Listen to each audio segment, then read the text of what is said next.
কবি প্রিয়ব্রত গৌতমের লেখা দুষ্মন্তের প্রতি।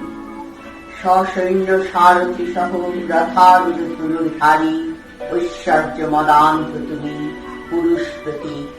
ঠিক দুষ্মন্ত, তুমি কবু চেলনিত নাই। প্রণয় ভাষণ তোমার অলিক প্রস্তাবনা, ভূষণে প্রিয়াকে করেছ প্রলুব্ধ অতিতুক প্রতারণা।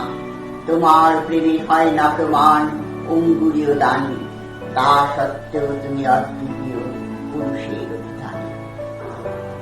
মৃগয়া তোমার লালসার ছবি, মৃগয়া তোমার শখের কবিতা লেখা, মৃগয়া তোমার স্বেচ্ছাচারিতা, মৃগয়া তোমার নারী হরণের কেচ্ছা, মৃগয়া তোমার ব্যাধুর অধম প্রাণ হত্যার খেলা, মৃগয়া তোমার অবলার প্রতি অবজ্ঞা অবহেলা।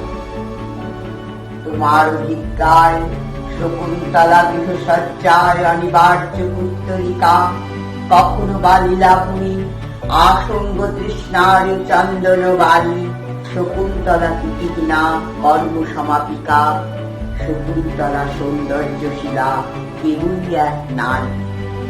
বসন্তের উন্মাদ তুমি, স্মৃতি বিলুপ্তি তোমার রাজকীয় ইঙ্গিত, তাই স্বীকার করো না স্বজন বন্ধুকেও কোন স্মরণ চিহ্ন ছাড়া।